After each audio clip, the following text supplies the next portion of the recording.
Boom, boom, boom. Mm-hmm.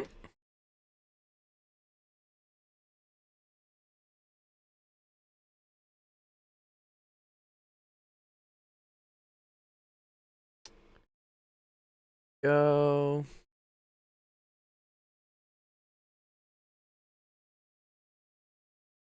Pray to the Windows 11 gods that nothing crashes today. I really am. I'm praying to them.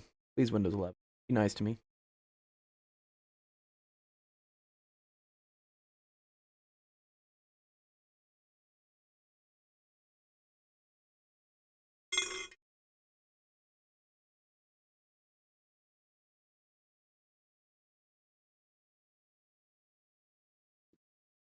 Gold's all by himself?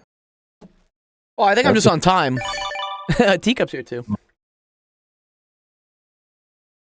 I was about to say, why are you all by yourself? Okay, I'm used to, you know, sometimes you gotta be on your own. So. Okay. What's up? You at work? It's Thursday. Yeah, it's Thursday. Yeah, I just got from work like not even 30-40 minutes ago. Oh, okay. Find any cool computer parts? Yup. Yeah. Well, what was the good find today? What'd you find today? What was your best find? Not let's say I found it in quotation marks. Oh, you found it? Oh, you mean you stole it? Cough, cough. Maybe. Finders keepers. I know, right?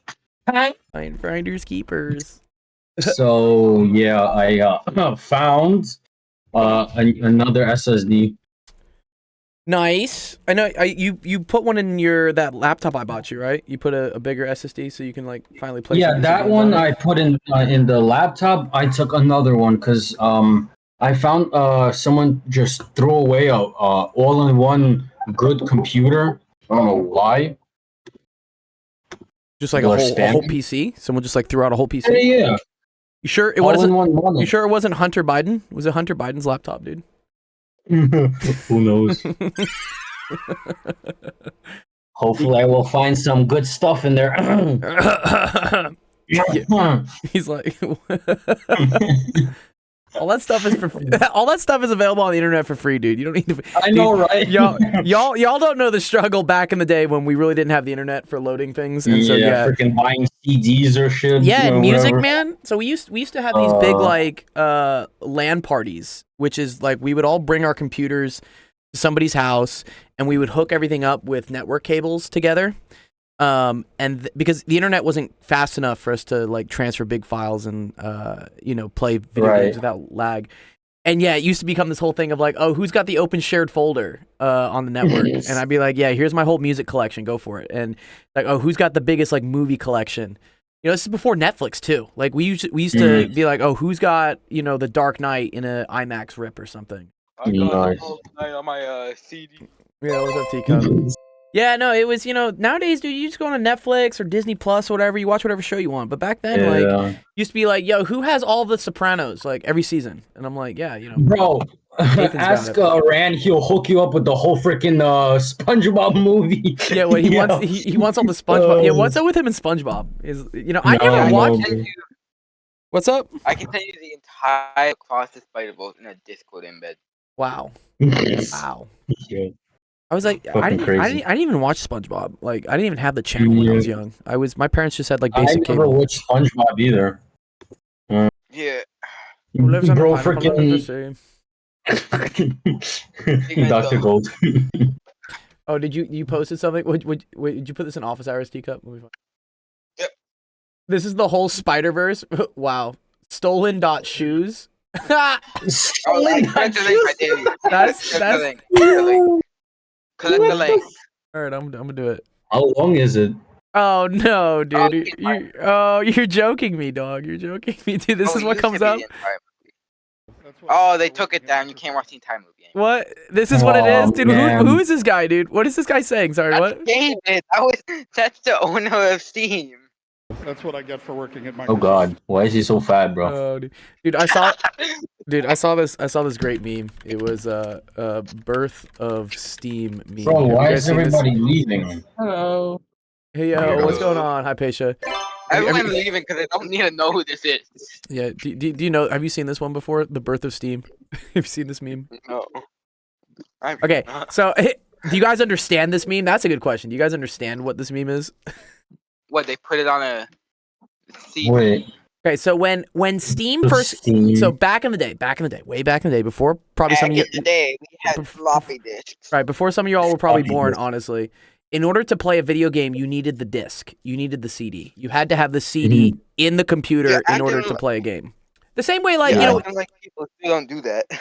Well, It's the thing with Like the in not- PS5 right now, or yeah, PS like the anything. legacy PS5 or whatnot. Yeah, Steam What do was you mean one. legacy?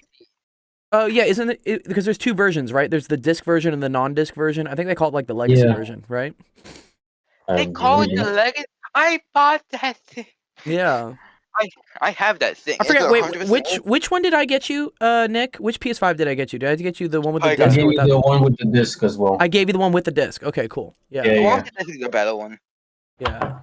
But so Steam Just was one. in case, yeah. Steam was one of the. Steam came out in probably like 2001, 2002 or something. It was one of the first platforms where you didn't need a CD to play the games, because as long as you put your as long as you put your CD key in, it would allow you to load the game through Steam, and you didn't have to put a Oh, CD they in. still have that. Oh. No, they do now. Yeah, no, they do for sure now. But this was kind of the whole like, so obviously this dude is too fat to bend over and pick up his CD, so he's like, fuck man, Oh, he's real like, quick. I'm gonna create a service called Steam. Did I tell you about this one thing? What's up? You can get free Steam games You get free Steam games. How? What's this thing you get free Steam games? on EA Games. On some games they have it, so you can request a CD key and you can put the CD key as a product key in Steam. So like once your EA Play one's out, you have the game on Steam. Oh, I see. Oh, so you pay for like the whatever the month service of EA Play. You request the CD key, and then they don't revoke the CD key. No, because it's on Steam now. It's not on EA Games. Oh, well, I mean, it's not really free. You still They had to. fixed that. You still had to pay for No, EA like Play. you could do it. No, you could like there was an EA Play trial. Oh, a free trial. Okay, that's cool. And boom, you got like 200 games. That's dope. You Thanks can for the tip. finally play. Thanks for the piracy tip. Bodybuilder. Yeah, I don't no, see. they fixed that. All the games I play, anyways, are all free to play. Regardless, and that's kind of twofold. I even write this into our grant proposals because people are like, "Oh, how do you help out, at-risk poor kids?" I'm like, "Well, all the games we play are free. Warzone is free, Fortnite is free, Roblox is free. Yeah, all the games are basically free." Bob the Builder. That's okay. Well, that's a good strategy. Yeah, but Right? here's another 'Cause thing. I don't want it to be exclusive. What I if don't. they I don't. can't play that? What do you mean if they can? Well, they're all free, like, and this is the cool thing is that I remember looking up the stats, and it's something like 70% of households have a video game, regardless of like of income level. Like the first thing the parents make sure to buy their kids is something to like shut them up and play video games. So I'm like, You're great, not okay, cool. wrong. Yeah, right. I mean, as a parent, it's probably the best investment you can make to be like, how I'm can I gonna get my be kid to honest. stop nagging me? Let me get him a video I game console. spend a bit of my time Hello? on my computer. However, I like the Hello? PlayStation better. Hey, what's up, We don't Hypatia? need to talk.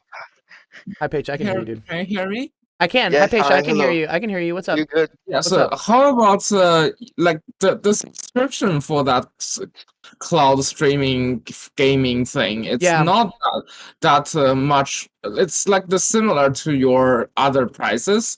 So Oh, maybe like, we offer like a streaming. yeah, That would be a you cool can use gift. that What's as it called? prices. What's it called? Well, I know. say board. I know. I know Nvidia has the cloud gaming because that's what Yeah, Nick that's has. Nvidia now. Yeah, And, you have this, Nick, right? Don't you use this, Nick? Yeah, that's more expensive. Yeah. Yeah. And wait, Try you get Busta Ride. access to all the games as well? Yeah.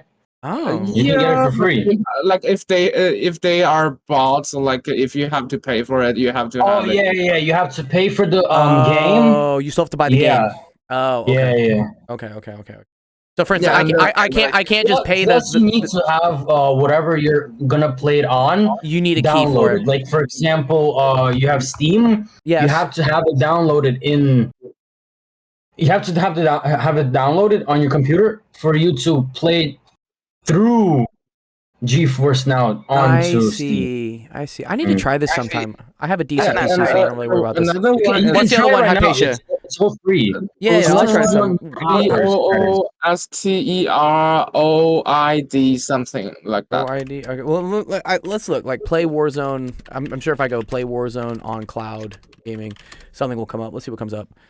Is it cloud based? No.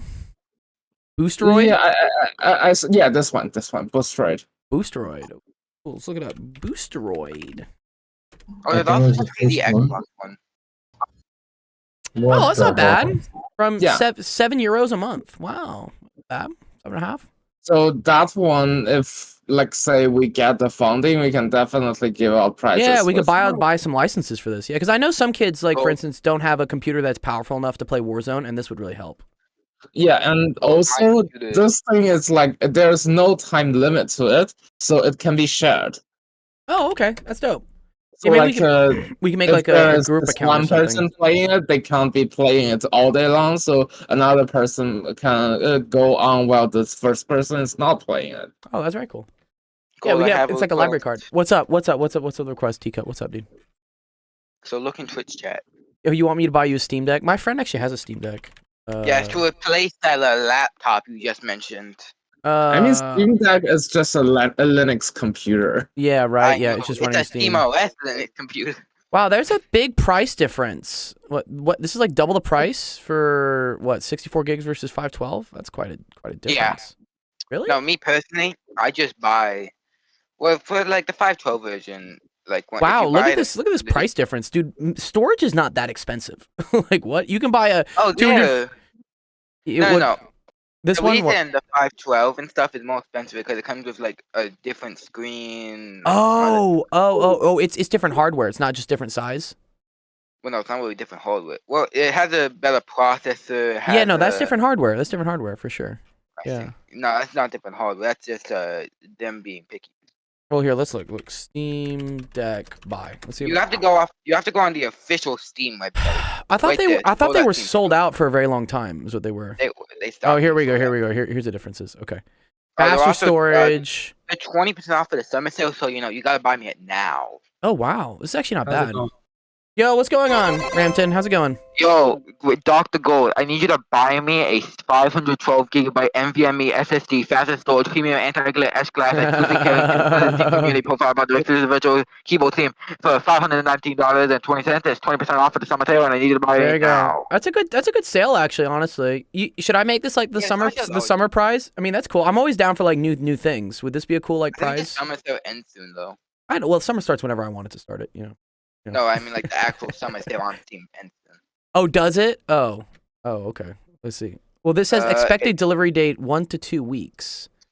This is cool. Yeah, so it ends in it ends on the 13th. I should just email these people, be like, hey, I have a nonprofit. I teach kids. We play your games. Can I just get a Steam Deck, Okay, please? sure. I'll just tell you all the Steam dates currently. Okay. No, this is cool. Like, You know, all the sales. I'm all for like unique prizes. You know, that's why, you know, the easiest prize is a PS5 or an Xbox. I don't want to do that again because like whatever. Now, And also that's personally, it's an old console and a lot of people either have one or something. So that's why I did like the gaming laptop next. And then I did the Oculus because the Oculus I think is a cool like new thing coming out. But this could be pretty cool too. Gold to buy. Also, another Well- thing with these ones, Yeah. because of the price difference, I think it's because you can't run games on storage. Oh, So- you can only run the stuff on that's on board it, right? Yeah, so like the question is like, do you want to keep uninstalling and installing games? No, like that's not true. For one, it's really easy just to install like 5 terabytes in there. Oh wait, But also- wait! You can take this thing apart? Like it's not soldered on? You can take it apart and just like strap 5 terabytes of storage. In Oh no way! Oh okay, that's dope. Oh, I see. All Yeah, models use. so, No, I'm gonna be yeah. No, totally they're socketed. They're socketed. This is M2 I'm gonna modules. be calling off. I Oh, would it says- only recommend It you- says no, bro. It says not intended for end user replacement though. so. Yeah, it'll void your warranty, but still, you get 500 but- terabytes. But you can still do it. Okay. All right. Here. So can you scroll back up? Yes. Do you know Linus Tech Tips? Yes, I know LTT. Yeah, for sure, dude. Yeah, so I think they recommended the 256 version. This seems like a nice sweet spot. Yeah, 64 is way too small, bro. Like you can't even. Some Okay, games are I'll over send 64 gigs. you the video, 256 seems reasonable, but then like, dude, for like another $70, you get twice the storage space. I don't know. Best. Noise says he'd never buy one. Noise, why would you never buy one? Tell us. Why would you never buy one of these? I have a couple of friends that have bought one. They're pretty cool. Yeah, so what they did is, actually, they made a recent video comparing the Steam Deck to the ROG Ally. Yeah, Asus In has short, it's pretty much it's the Windows version of the Steam Deck. right, because the Steam Deck runs on Linux technically. Yeah, that's cool. I don't know, but Asus I don't really trust as much to like So have I'll send like you the video. I don't trust them to like keep support for it. Whereas I'm pretty sure Steam will keep supporting this. Steam's gonna keep support. Yeah. If yeah. only they kept the support for updating TF2. I mean, like companies like Asus makes like motherboards and like stuff. You know, like Steam makes video Yeah, I games. sent you So they're the, very much video. Asus should burn in hell. Yeah. Noise says. Send you the video Linus made. All right, cool. Yeah. So, let me specify. The non-etched version of the screen is more vibrant, I think, but you're not really gonna know. Oh, I see. So the summer sale ends in a week. All right, so I have a week to decide whether I want to like put myself you into more have a debt and week buy one of these to things. buy me my new Steam Deck computer. Okay, let me see if I can pay rent first. But yes. No, I I'll will check it help pay for it. You just gotta order it for me and pay like 50%. Hey, what are you guys talking about? We'll both pay half. Oh my god, yeah. Have the money. Let's get a GoFundMe going, dude. I should start a GoFundMe. No, I have to. When's the tourney? All right, let's start off the golden hour. All right. Welcome everyone to Actual Education Golden Hour AMA. Wait, cool. I got the ultimate. You ready for this? Yeah, I'm ready for it. What is it? If we win in Population 1 today, because we're totally doing that. Yeah, we should play. You want to play after this? I'll play some Population 1 with you. So Oh, if we yeah. win, you buy me a Steam Deck. Did I won 3 back-to-back games last time I played? I'm pretty OP at that game. The people aren't that good anymore. Well, it's because it's free. Like once the game is free, you start getting all. 5 you were saying. Yeah. So then I can just like beat them up with a stick and they'll die. Yes. Yeah. What's your highest win streak? I don't know. I just played it for the first time in like Mine's a at year. 67. Like 67. You won 67 First day games in a back, row. 67. Why not 6'9", bro? Wow, dude. Yeah. Well, I had, my team left. I had a team comp. Oh my God, y'all too much. All I had a right. team comp going. Let's see. Ooh, I like Oh, this. do you know when the next tourney's coming or no? Tomorrow. Whenever I Anymore. get funding, that's when Actually, the next I'll tournament help happens. set it up. I know. Okay, so if there is no If there's no funding, I can't run a tourney. Yeah, I like then it's I'm that or I have. I'm gonna just do this. Okay, So there will be a tourney the- eventually. Like, don't worry. the lead debate moderator is also I don't know if I'll be able to even join. Oh, because you go away to Russia or something for like 6 months, don't you? No, not Russia.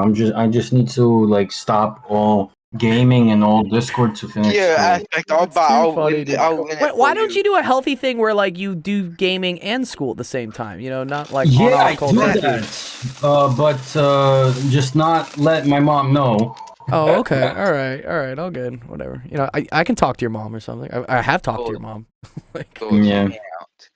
I'm the Whatever. lead debate moderator, and I am debating that you let me help set up the summer tourney. yeah. No, I would love some help. Love some help with that. You know. Yeah, I'm helpful. Yes. Awesome.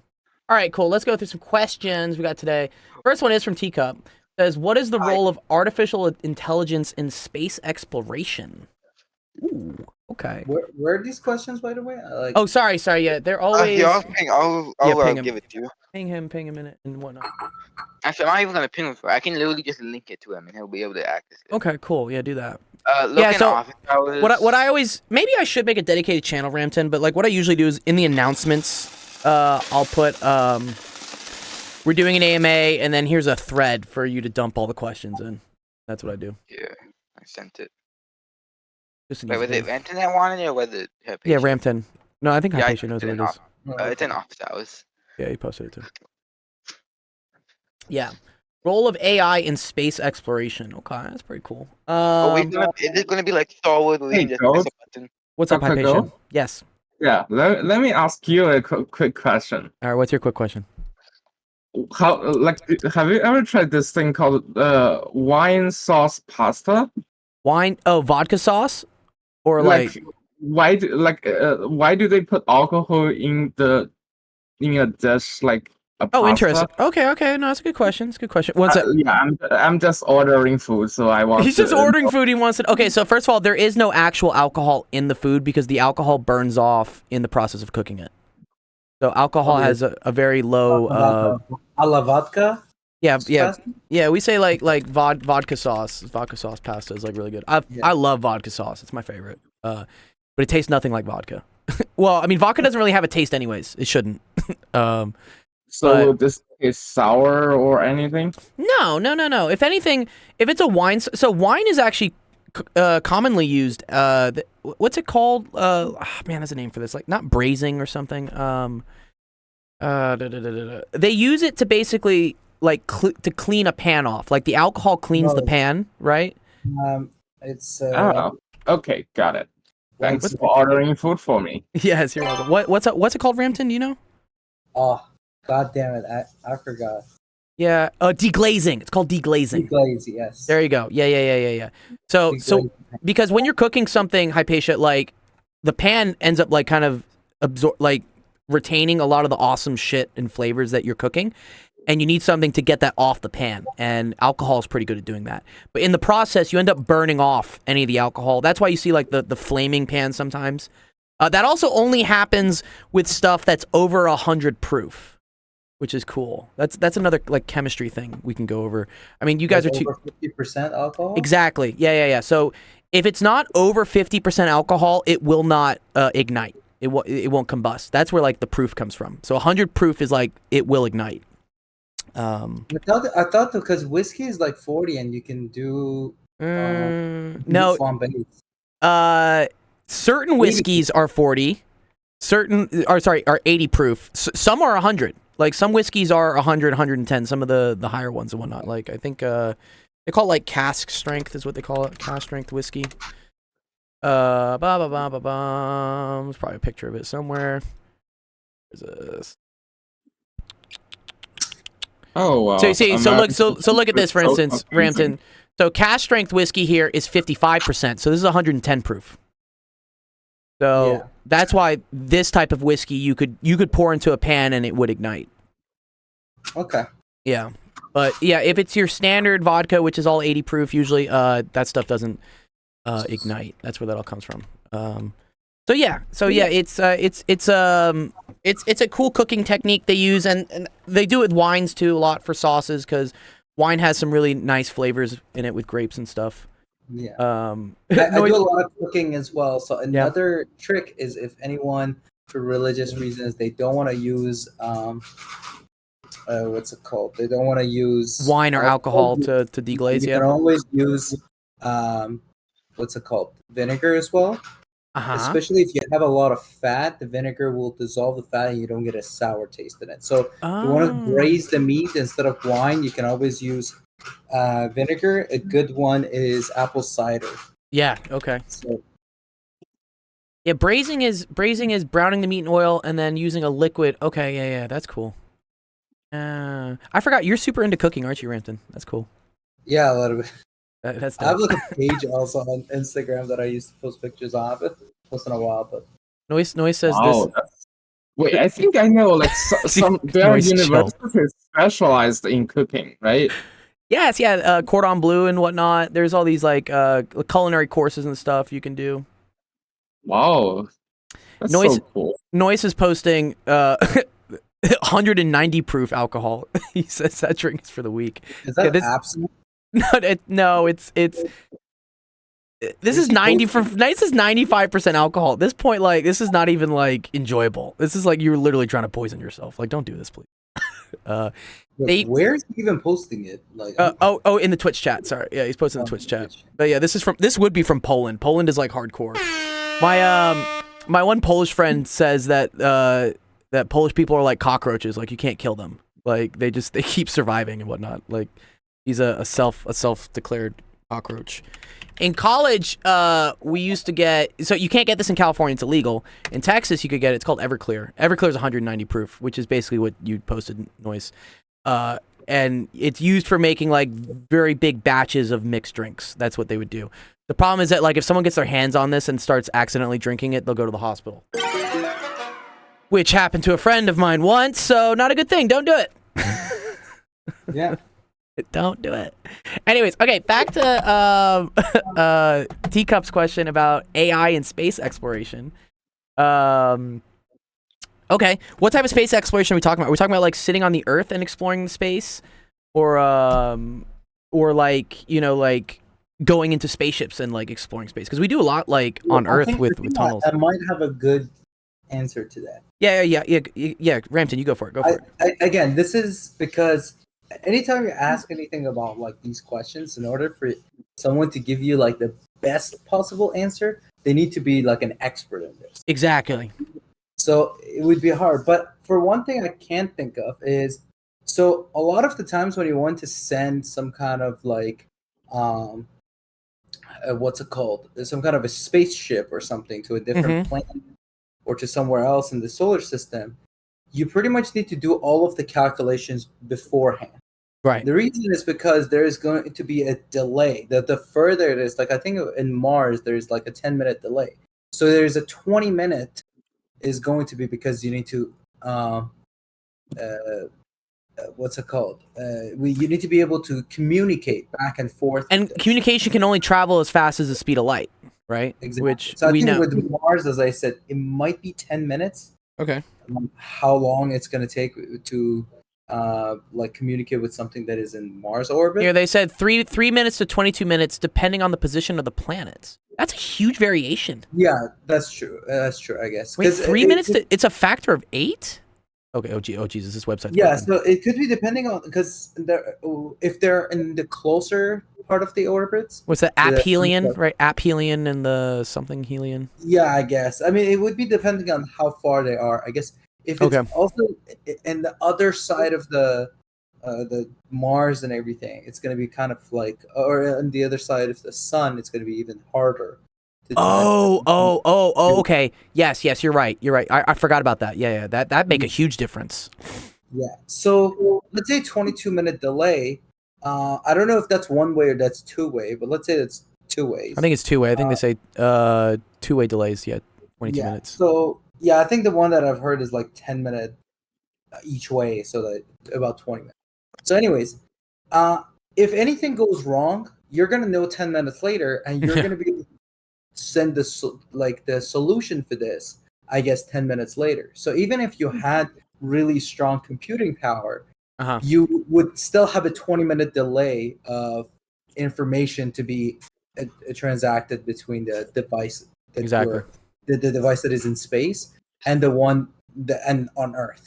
So what you could do is, by implementing AI, you could already give it all of these information that you have, so it could make those decisions for you on the spot. Right. So like you could save, arguably probably millions and billions of dollars in order for something. If there is anything that needs to go wrong, nothing goes wrong. Or maybe the engineering needs to be done in space. So robotics could be like a huge aspect of AI, because a lot of the times you need to send an engineer on top. There's a lot of diagnose the problem, like what are we supposed to do to fix this, right? Yeah, but it requires really good alignment results. Otherwise, how about this? Like, this robot can just go there and do all sorts of things. Sure. It can decide to kill itself. Oh no, dude, yeah. Y'all saw that, right? By killing yourself, you waste billions of dollars into sending it there just for it to, I don't know, drive out of a cliff. Did y'all see that? The AI, like the robot, that this AI experienced 15 minutes of wage slavery and then immediately killed itself as determining it as the most logical choice. Okay. Yeah, I don't know, something. Yeah. And anyways, there's another one about how like the Air Force of the United States has this training simulation for AI. Yeah. And this AI, like, so the human there decides to tell it stop the mission, but instead the AI decides to kill the human operator. Oh yeah. Well, is that a Space Odyssey? Is that what that one is? Or are we talking about? There's a movie called Sunshine, I think it's called.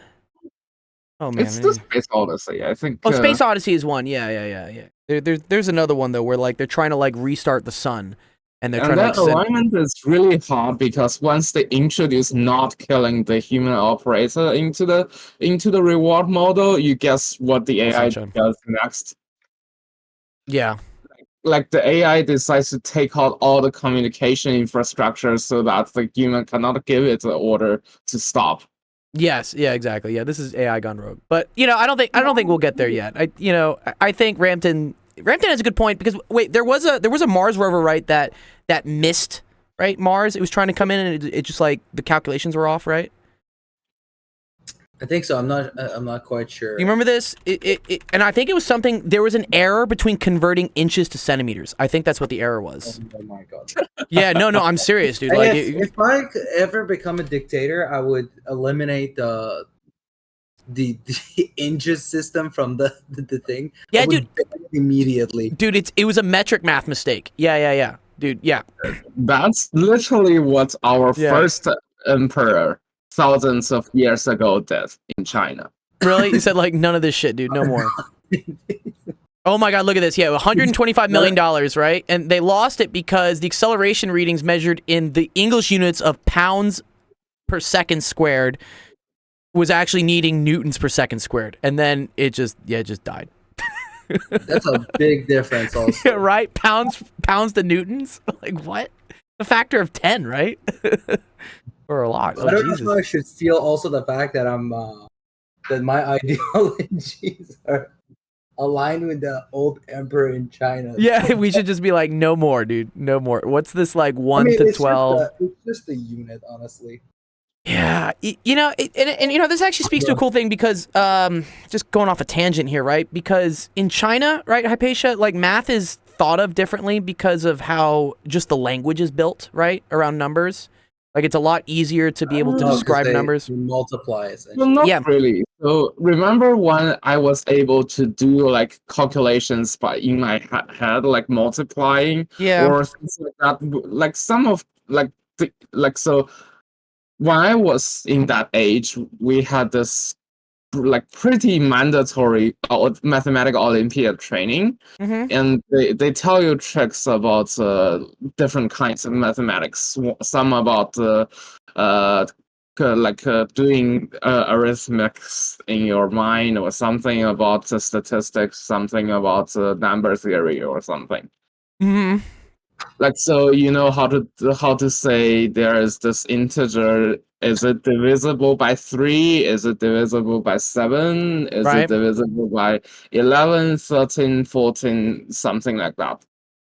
And then like there are tricks that you can do. I still remember the 3 one. Do you know what the divisible by 3 trick is? Do they all add up to like 6 or something, or what is it? The digits? You add up all the digits. And what do they add up to? If that is divisible by 3, the entire number is divisible by 3. Oh, that's cool. Yeah, do you remember 4? I don't remember 4. What's the 4 one? 4 is if it's a 2 or a 6, it needs to be odd. Or sorry, 1 sec. Sorry. Yeah, if it's a 2 or a 6 on the first digit, it needs to be odd, and if it's 0, 4, or 8, it needs to be even. Oh, okay. Yeah. So like if it's 2, you see it has to be like 1, 3, 5, 7, 9. And if it's a 0, 4, 8, then it needs to be, all of the even numbers. Yeah. And then 5 is, I remember like, because I started Math Olympiad also early on. Yeah, these are all these math challenge questions, right? Yeah. 7 is kind of weird. 7 was like the one I don't think I ever used. Well, 7's prime. Like what? Divisible by 7. It's quite complicated, I think, 7. Yeah, it's like the rules of the divisible by 7. I still remember this thing, like 148 1 4 2 8 5 7. This is a number about 7. The difference between twice the unit digit of the given number and the remaining part of the given number should be equal to 0 or multiples of 7. Yeah. What? Like, how are you going to do that in your head? Oh my god, that sucks. Oh wow. Okay. Cool. Or we just told to memorize 2 to the 16th or 32. I don't remember. Like, Dude, these world rules are too much. Yeah. Yeah, let me see if I can still remember it. 21474648so I can type it. Let me try to type it. What's up, Riplog? Good to see you. What's up, Habib? But yeah, I think that's I got it. This one. What are you gonna type? Where are you putting it in? Yeah, I put it in the office hours. Office hours chat. All right, I think that's 2 to the 16 or 2 to the 36. I don't remember. Oh wow, that's a big 2 to the 30. No, it can't be 2 to the 30. It has to be because 2 to the 10 is 1,000. Dude, there's a whole article on this, dude. What's special about this number, dude? What? Yeah, it's pretty prevalent in computer science because, well, yeah, you see that. Oh, okay, that's cool. Like, yeah, our math education is horrible. Like it forces students to do anything that this particular mathematician, Professor Hua, requires them to do. That's cool. All right, cool. Awesome stuff. I like your question, Teacup. I think Ramton gave a very good answer for that. AI, yeah, that's a really good thing with the time delay and how it would make a lot more sense to have something locally that could process it. Because, imagine like maybe the Mars rover that crashed in 1999 was able to have some sort of AI on board that was like, hey, my creator's like fucked up and put the wrong units on my stuff. Like, let me fix that. Instead of waiting 20 minutes for you to detect the error and then like, bye-bye. There goes $125 million. Not good. All right, cool. Good question. Always like the tangents. All right, Half Alpha says, all right, what's his question? How many grapes can you fit in your mouth? Oh, okay. That's a great question.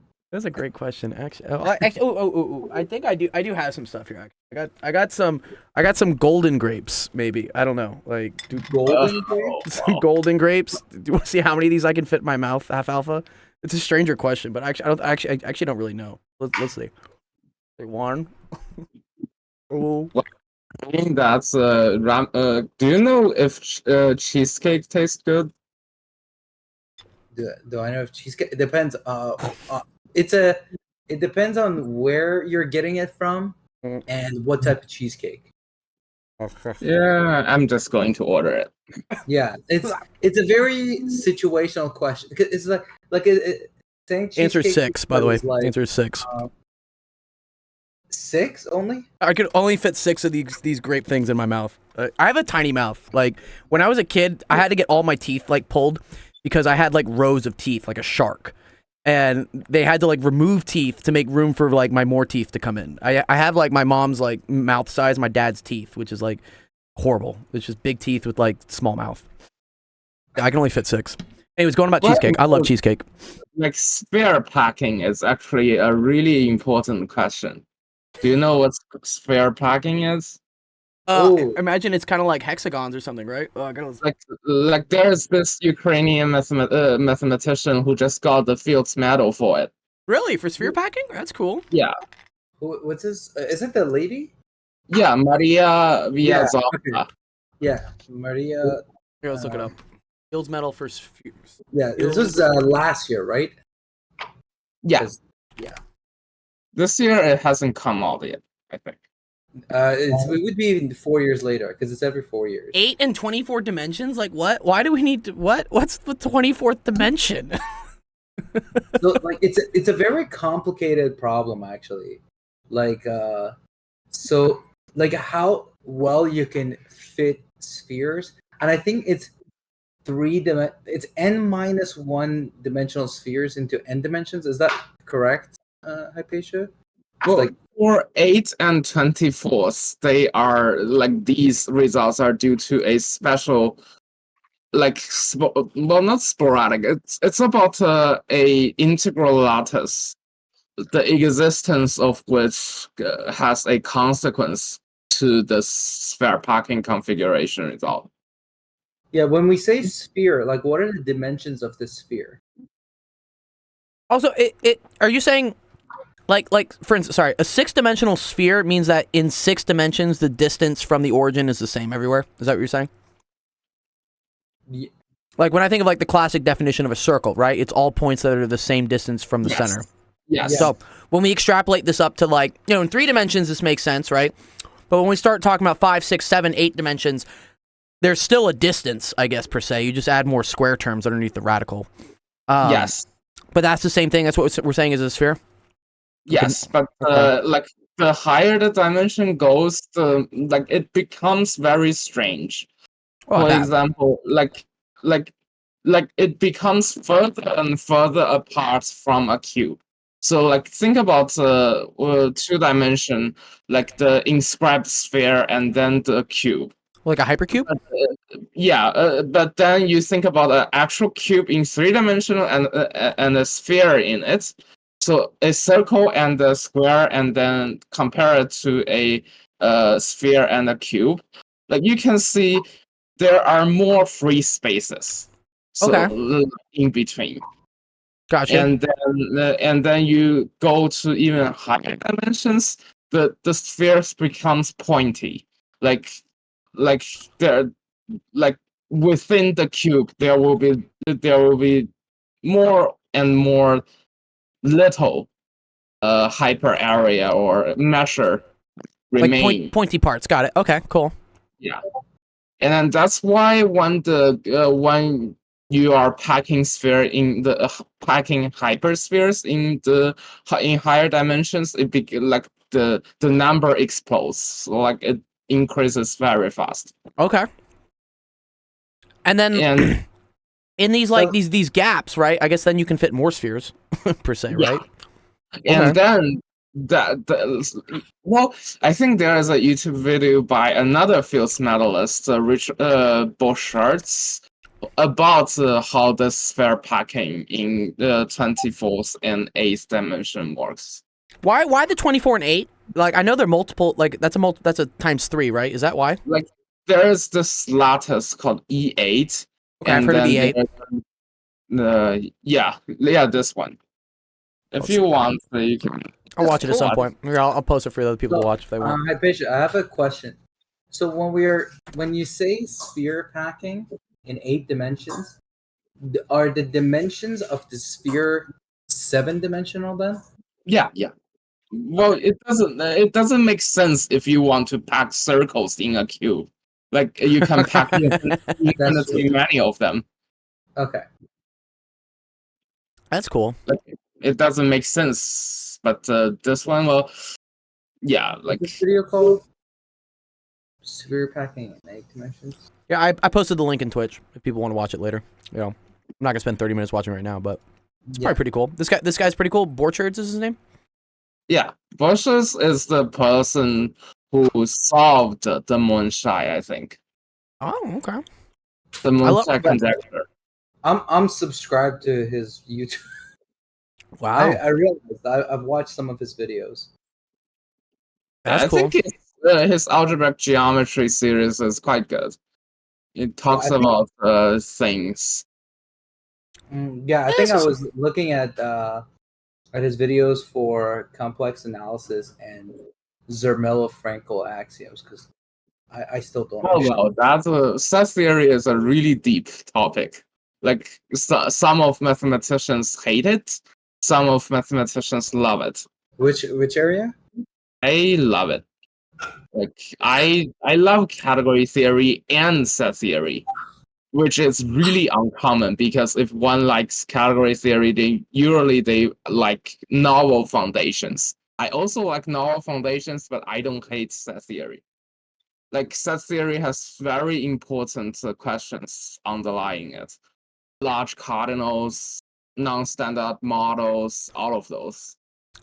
Okay. This is so cool that there's like, I mean, his videos, right, are pretty simple. Nothing really animated like crazy, but like, yeah, it's just like you can go down all these like wormholes and stuff. Well, based on a few videos I've seen, though. Oh, I'll have to check them out. That's cool. Nice. Oh, I mean, if you want, I can show you my animation. I was learning how 3Blue1Brown use that Python library to generate animations. Mm-hmm. And then, well, I've already written in the grant proposal that we want to start a 3B1B sort of influencer thing. And then I think this is, let me Oh, show Three you. blue, one brown. Are you using Manim? Yeah, I'm using Manip. Yeah. Oh, this looks super dope. Whoa, all this stuff. What? So wait, you can. This is like a program you can use to like animate stuff like here. Yeah, it's called I'm Manim. sending it to you. I Okay, want to talk a little bit about this thing called the function field and What does it sound like? Did you see it? You sent it in office hours. I'm gonna go find it. Yeah. I want to talk a little bit about this thing called the function the reacts for a Oh, I see. Oh, you made this. You made this video. Yeah, you just write codes and then it will. Yeah, I can send out the code. Let me Yeah, see, no, I'm curious. I'm curious to see how this works. It's pretty cool. I'm all for like new animation tools. Like, again, I use Premiere and Photoshop and After Effects, and that's how I do stuff. But it is. This looks fluid. Looks like really fun and fluid. Yeah, but you do not need to actually do any of the details about it's all automated. Why can't I copy it and then That's super send dope. it? Copy. It just Here, you can put like a text edit file or something. There we go. Oh, I see it. I see it. I see it. Yeah, so basically there's no real animation involved. You just type in what you want to see, what you want to. Whoa! Yeah. Oh, this is super dope. And then all the fancy animations, transforming and moving and drawing, constructing, the Python library will just handle it. And it has a voiceover class to it.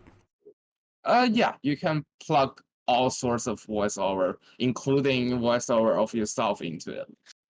That's super cool. Wow. Okay. Nice. Nice, dude. Yeah. I've been.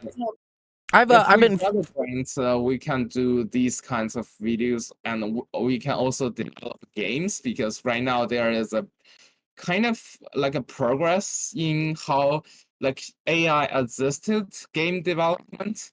So you develop a puzzle game, you just use Copilot or ChatGPT to generate some of the boilerplate codes. Mm-hmm.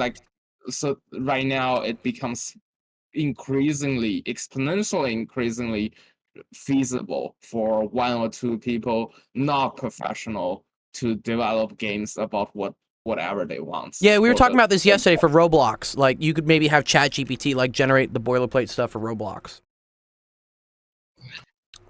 Yeah. Yeah, this is super cool. I like. Yeah, it looks. It is Python. I see. It's just Python, right? Yeah. And then, but it has it has a voiceover command that can already work and whatnot.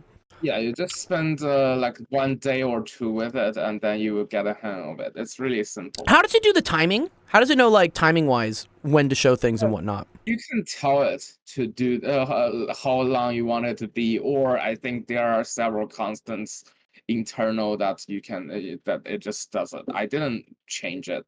Oh, okay, that's super dope. Cool. Shit.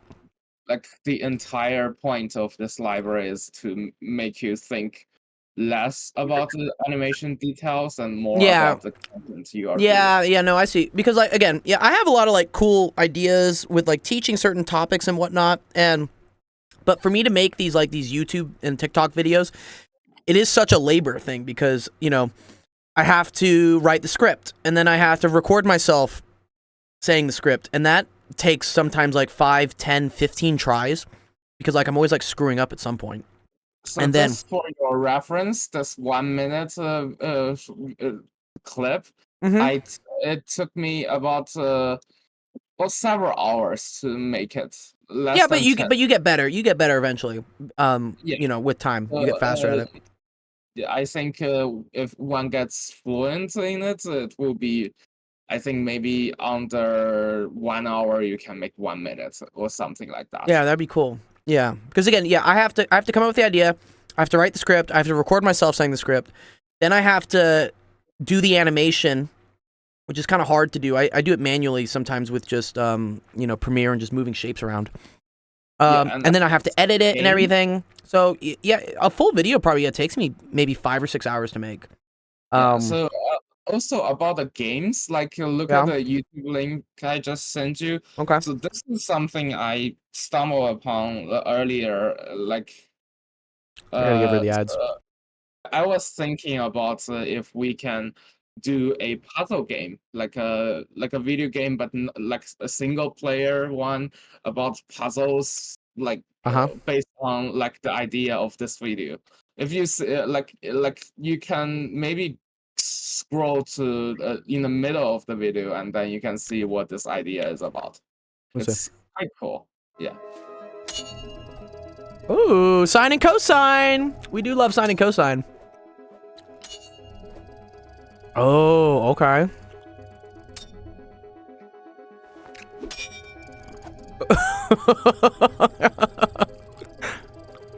Was this made all in this program thing you were talking about? Yeah, no, this is a professional animator. Oh, it's a professional animator. Okay. But if we want, we can make a game, puzzle game. Have you ever played a puzzle game? Oh, I've played tons of puzzle games. Well, Each of the Pie Eye wants to fight, dude. What? Each of the Pie Eye chose violence. Yeah, so basically you are like your goal is to discover with the tools in the scene with your character, and then you use it. Like you can discover, for example, there's this math concept, and then you can use it to make up a weapon to defeat a something. Wow. In the game. I low-key want to actually watch this. This is enjoyable. And I'm sure there's some nuggets in here. Like there's probably some math nuggets that they're hiding in there, like some Easter eggs. There is a lot. Like when you see they are drawing the circle, the person just rotates the theta and then draw pull that R. You see that? Yeah, look at that. Oh wow, the R and the theta, and then he's going up. Oh, this is too much. That's a math concept that we can use. You have to know that to solve the puzzle, right? Oh. Yeah. Oh my god, dude, what? Yeah, but I mean, a lot of people have tried things like this. For example, if you know, last year there's this thing called Patrick's Parabox. I don't know about this. Yeah, it's basically about set theory and cardinals and those kind of things. I like this is cool. This is kind of like some Inception type of thing, where kids don't really know that they're learning math. They just think they're looking at some cool animation, but yeah, there's a subconscious message behind it. Man. Yeah. So if we can figure out how to write the game, if, for example, there are he hits singularity, dude. He hits -1, dude. What? This thing is so dope, dude. Hypatia, thank you for this. This is so cool. If we want, we can write games or videos like this. That's cool. Well, videos is quite hard because it probably requires you to do the animation yourself instead of This is so cool. Oh, I see. They have a reaction video or something. That's cool. Yeah, I'll have to watch it at some point. Here, you post it here. Let me post the link in Twitch for people. I want to see it at some point. This was very cool. Oh, I guess during the past few days while you are away, I thought about a lot of things that I'm good. No, I need people to think about things because I can't think all the time. Sometimes I don't think very much, But yeah, damn, this is cool. Super dope. Okay, nice. All right, let's go back through what questions we have. Okay, so someone asked me how many grapes I can fit in my mouth. The answer is 6. And with the will the lack of legislation and the creation of AI create biased systems with potentially catastrophic results? Yes. Yes. That's an easy question to we need to get these dinosaurs out of the office. Yeah, they don't understand what the fuck's going on, dude. They think the internet's a bunch of pipes. they think, yeah, it is actually surprising. but the thing is, like, they're still like figuring out that there's a thing called Google. Like, the questions they ask whenever they have like the TikTok people or the Facebook people, like, oh yeah, they're trying to make legislations. And the thing is, when you don't understand these things on like a basic level, like you can't make any regulations. So like there's a lot of loopholes. So I mean, politicians always leave out loopholes in order so they can exploit it. Yeah. But at this point, it's dangerously open. So and they don't know how to exploit it. They just get exploited. Yeah. You get what I'm saying? I mean, the same thing happens with like gun laws, right? Like they come up with like laws for guns, but like they don't even understand guns either. So like there's just a loophole a manufacturer gets around. You're just like, okay, cool. Yeah, they got lobbied by the NRA people. Right. Here's the video I'm talking about. Do you guys know the series of tubes one? This is internet like gold from like 14 years ago. They deliver in other ways, but they want to deliver vast amounts of information over the internet. And again, the internet is not something that you just dump something on. It's not a big truck. It's a series of tubes. And if you don't understand, those tubes can be filled. And if they're filled, when you put your message in, it gets in line. It's going to be delayed by anyone that puts into that tube enormous amounts of material. I think he was coming against like the Netflix people or whatnot, being like they're taking up all the bandwidth and the tubes are full, and now my emails won't go through. God, yeah. I mean, But he's not completely wrong. He's like partially correct there. You know, I mean, yeah, there is only so much bandwidth. 2006, I'll give it to him. Yeah. Like, the fact that they're still asking the same dumb questions is like, 7 years later. Well, it's interesting. So, what's the big one with even with AI? This came out with the AI art thing, right? You know, when China first released their whole like people were sending things, and then it was trained on anime, I think, or whatnot, right? Maybe you guys don't know about it, but yeah, when AI was first coming, when people were like putting pictures up, and then AI would create like a cartoony version of it, right, and whatnot. Oh yeah. Right. And okay. Then they were like, "Oh, all of these people are just taking pictures and sending it to a database so that they can get facial recognition." Yeah. That's bad in itself. But what was interesting was some people were like were finding holes in this, where because this model was only trained on, for instance, anime, which tends to only personify people as like delicate, white, like, you know, creatures and whatnot, like cutesy things and whatnot. They would send in pictures of black people, and it would then output like pictures of monkeys. And you were just like, oh no. Yeah. This is where like you're like AI, but you know, because the model anime does not very much feature people of color, it defaulted to showing them as animals. And that's just because AI is biased because of what it's trained on. Yeah, I think that's a thing about Japan, is that like Japan is so racially homogenous that and I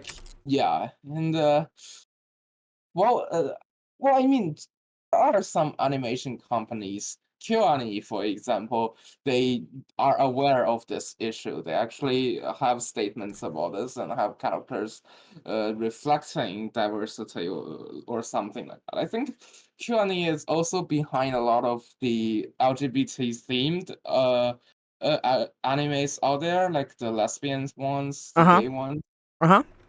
And well, the thing about Japan is that it's a democratic nation with so many prejudice and discrimination. In Japan, really? Japan's that bad? I didn't think. You know, I know they're homogenous, but yeah, Japan is extremely hostile towards. Oh, really? I didn't know that. Oh, that's good. That's good. Good to know. Hostile towards what? Sorry. Gender minorities, like they don't believe in any of the LGBTQ stuff. Oh, okay. And then they are also, well, sometimes quite racist. Well, and yeah. You know, people always like kind of yell about how like the U.S. is racist or whatnot, and like if you actually travel outside the U.S., we're actually one of the least racist countries because we have all the different races here. My friend's going through this problem in Colombia, in South America, where like because everyone in Colombia is Colombian, and he's one of the very few white people, there's just open discrimination against white people there, and it's okay there because it's such a small minority. And right, you have these homogenous cultures, you know, for instance, Japan and China, whatnot. Like you know Hypatia, right? That one advertisement they have of it's a famous one where they're advertising, I think, like a dishwashing solution or something. Oh yeah, you know what I'm talking about? Where the girlfriend brings home her boyfriend, her boyfriend's black, and he puts him in the washing machine, and now he's white. You're just like, what? Like, it's so out in the open. You're like, there's no way. I thought that it's like a made up thing, and they were like, no, it's real. Commercial. I was like, there is an even more interesting thing. Like the actor, they are fully aware of this, and then they get paid. Yeah, this is the video. He's like, oh hey, what's up? It's so bad. Like, it's like I thought. Like, this is so bad. I was like, there's no. I thought this was like for sure a joke. Like, like this is like. Oh wait, this is in Japan or China? I think it's China. It's China. Yeah. So, the thing about China is that everyone who is not ethnical, so everyone who is not Asian gets this extra citizen privilege. So they if you are a dissident but you are not you are not looking like Asian, you're fine because they would assume you have a passport from another country and they can't really do anything except in limited cases. And then if you are a person like a white or black person in China and you work for the Communist Party, like you be their face person or like the token. You go on TV talking how good they are. You get you get really rich. Oh, interesting. Because they're just looking for something. They're looking for like a token or something, I guess. Yeah. That's how China works. Now there are some things in AI where like people are trying to like help with this. I remember this came out when the Google Pixel 6 came out. Google has, because AI is being used in photography, right? We use it a lot to like auto adjust colors and contrast and HDR and whatnot. And a big problem that people have noticed, people of color, is that when photos are taken of them, because the models have not been trained on them, they tend to be represented like terribly, like their skin tone is just fucking off. And so Google actually, I didn't know if they were like virtue signaling or like, you know, whatever, but it was cool. But they call this thing real tone, where like they've trained their model to like fight against this whole, like, you know, sometimes like I have friends that are black, and when I take pictures of them sometimes on older phones, you can't even see them. They look like silhouettes, right? Because the camera is not used to that. Don't say you have a friend who is black. Well, no, I have tons of friends. I have friends of all like different colors and races and whatever. And like I will say, it is a problem sometimes where I'm like, bro, I can't see you in this photo because whatever the auto contrast is, it doesn't detect him. And so what Google is doing is they have some things to like kind of, I guess, fight against this. So, hey, you know, there are people who are trying to help with, I guess, the inherent racism in some AI models and how they're trained. Like, I feel like there's always. I have a black friend. It carries a connotation. Oh, sure. Yeah. Okay. Well, I have a yellow friend, I have a red friend, I have a blue friend. I have all types of friends, like, you know. There is a Wikipedia page about that sentence. That's what I mean. Is it? Oh, see this? See, I can't keep up with this shit, dude. I can't keep up with like what's offensive and what's not. And I'm like, if it's, you know, whatever. If it is, let me know. I apologize, but otherwise, you know, I'll just say what I want to say. Rampton, what's up? What were you gonna say? I was saying like I feel like whenever I see something like this, I also try to think about other implications of it, right? Sure. I mean, I don't know. I always like to think about like a lot of the times people, I feel like when it comes to like the racial stuff, people will be like, why are we putting this effort into this? And I'm like, sometimes things seem pointless, but there could be like, huge implications to this. So for example, looking at the skin tone of like, you know, people in like different lighting, right? You can train the AI to actually like, let's say, you know, represent people's colors.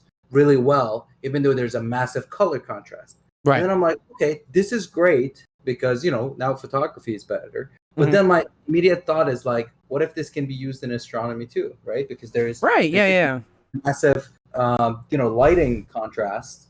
And, if you can train AI to detect things and then have it like actually overlap things with different lightings, we could have like better pictures of like, some background stars or something, right? So I always like to think like, there's no pointless action. Like there was a guy who actually, there's a funny story I heard about this, is that the guy who was really working on number theory, this was in like, I think the 50s or something like that. And the reason he started to do research on that, he was like a math guy. He was like, I want to work on an area of math that doesn't have any real world application. And then everyone was like, why? Like, I thought that's the whole point. And he like pointed at the atomic bomb and he said, nobody would have thought that, Einstein's like theories of physics and everything would end up harming humanity because of the nuclear bombs. Right. And so like, I want to work on something that has no real world application, so it can't be used against people. I want it to be there just for math. And then now the entire thing is used for the basis of cryptography, which is higher transactions. So like, we do things sometimes that like, seems like for personal pointless. Yeah, right. Reason, but there will always be other smart people as well that would come up and use that thing for both good or bad. So I feel like there could be like a lot of good that comes out of it, other than whatever, if it's virtual signal or whatever. I feel like there could be a lot, like, cancer detection or something. I don't know. Yeah, high contrast stuff. Yeah, that's cool. Yeah, I agree. Yeah. So yeah, that's a good question, Half Alpha. What are you saying? Legislation? Well, yeah, we talked about AI and bias systems, catastrophic. I don't know. Again, I also agree earlier with the comment that we need to get the dinosaurs out, because I don't think any legislation that gets made right now is honestly going to do anything, because the people making the legislation have no fucking clue what's going on. I mean, EU does it, right? Like, it's called GDPR, General Privacy. Yes, yeah, you're right. EU is a little bit more advanced, for sure. Yeah, they're a little bit better ahead, I guess. They're the reason, by the way, that everyone uses USB-C or micro USB for their cell phones. Do you remember way back when you bought a phone that the charger for it was like a specific like brick with a DC circular prong for it, right? Okay. You guys know what I'm talking about? Well, it depends. Like when you got your first cell phone, like cell phone. I'll show you. Like cell phone charger, DC. It's like one of these. It's like this shit. Yeah, these things. Do you remember these chargers? Oh yeah, okay. Right? Yeah. So it used to be like every time a phone got released from a different company and whatnot, they had none of them were compatible with each other. You think it's bad enough now where it's like, oh, do you have an iPhone charger or an Apple charger? Imagine it being like, do you have an LG charger? Do you have I don't know, an HTC charger? Do you have a Nokia charger? Because they were all different. And then the EU was like, okay, stop this shit. Because what's end up happening is every time people are buying a new phone, they throw out their old charger. And this is creating a huge problem with waste and whatnot. So they basically forced all the companies and said, you need to adopt a single standard, and that's the one that's going to be used. And that's how micro USB came out. And it was like, micro USB is going to be the de facto charger for cell phones. I don't know how Apple got out of this. They probably just paid someone a ton of money. But they are also on the chopping block with the EU saying, okay, enough with the Lightning connector. Everybody needs to go USB-C. And it is funny how like the EU still has that type of influence where they're like, you want to sell stuff in Europe, it has to do this. And that changes the entire world. And luckily for the best, like, because fuck these things. I hated this. Like, I was like, what? All right, let's see. Who's got the next question? I think it's Noise. Noise, you still here with us, Noise? What time is it over in the UK, Noise? 2 a.m. for you? 1 a.m. Oh, it's early. It's early. It's not too late. Okay. Here you go. Noise has a couple ones. He says, what makes a healthy relationship? Why are we here? And if you could travel anywhere, where would you go? I love all these questions. I think these are all very great, honestly. Okay, cool. We've talked about the healthy relationship before. Healthy relationship, yeah. I think one that I yeah, go ahead, Rampton. You go for it. Based on, personal experience and everything. I think is like both in terms of like relationship with other people, relationship with friends, someone you love, or like with yourself even. Ooh. Is that it has to be like it's a constant work and improvement, right? Like I feel like no matter what, you would always look back and you would realize that maybe you made mistakes, or sometimes you're like, I could have done even better. Like no matter, even if you've done the best thing at a time, at a later time, you're like, I could have done better. So like, I think the path that I try to follow is like a constant improvement, like just being aware of that. You're never at a perfect moment. Even if you are, it's perfect for that moment. It's not gonna stay like that forever. So like, you kind of have to like keep working. So you're never stagnant. You're never just like content, I guess, settling.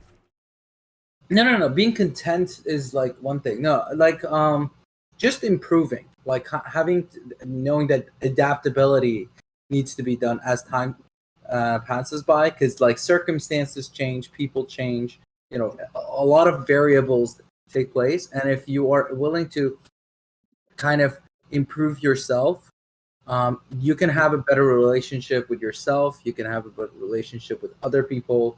And so like that adaptability is something that like makes things always better, and you can always find, like when you do that, your relationship is always at its best at that moment. Yeah. But then it would keep getting better as well, because the best is only best for that like exact moment that you're in. But as time passes by, that best starts to change. So like being satisfied with what you have, but also knowing that satisfaction is not gonna like stay exactly like that. So you kind of have to work at it. The best is yet to come, is what we say. As opposed to that, who was that? I think it was like one of the Trump's wife or something. She's like, the best is yet to come. Yeah. But yeah, I agree. Relationships always work, and I like how you differentiated, and you said like, this isn't, I'm sure Noise was maybe intending just like a romantic relationship, but the relationship with yourself, is a huge thing, which I think a lot of us just like ignore. I guess I also want to find like, yeah, what's up, Hypatia? Aromantic and asexual people exist. So, oh yeah. Like I am ROS and I hate allonormativity. So allonormativity is like the normativity where you you assume everybody who is like you. You assume everybody enjoys. Oh, I didn't know this term. This is cool. Allonormativity is the assumption that all human beings are allosexual. I didn't know that was a thing. Allosexual. That's cool. And they experience sexual attraction to other people. Oh, okay. Yeah, like, and also that's the later one. Amatonormativity is about like that all humans pursue love or romance. Oh, okay. No, like they pursue love or romance the way you do, or like there is one canonical way of pursuing love and romance. I agree. Like love and romance can be everything. I am in a solidarity with my protesters, with my advocates. That's also love. But it might not be romance, but solidarity is our romance. Like, so that's what ROS is about, I guess. Like, I agree. Like, there's 8 billion people on this earth. Like, you should be able to do whatever you want to do, however you want to do it. And if someone else wants to do it a different way, you shouldn't be like hating on it or trying to like stop them from doing it. As long as it's not harming you, like, who cares? Like, I don't know. It's Teacup says me. Do you fall into one of these categories, Teacup? I don't know. Yeah. Yeah, no. This I didn't know these terms. That's very cool, Hypatia. I didn't know that allonormativity was a term. That's pretty cool. Yeah, and also, another thing is that asexual people sometimes experience dysphoria. They experience sex dysphoria or libido dysphoria. They are the same as gender dysphoria. They should be you should validate people. You should support people. If there is, you should have researches about different kinds of treatment. If that's what the person wants, all sorts of things. Right. Yeah, no. I agree. I have like body dysmorphia like constantly, you know. I constantly like don't know what I look like. I look in the mirror sometimes and I don't recognize myself. But yeah, you know. That's completely valid. You should be supported and you should explore your identity and your uniqueness instead of like having somebody either a lawyer, a politician, the police, a doctor, or whoever that tell you are wrong. You should, someone who has no clue what they're talking about and they're trying to make laws about it. They tell gay people to kill themselves. Ew.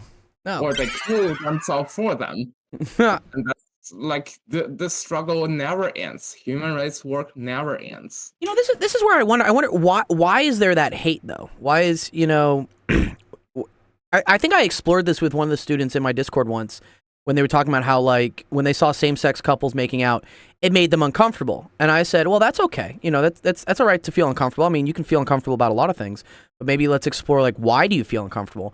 And I think I eventually like got down to them even saying that like they were afraid that by looking at it, it would turn them into that.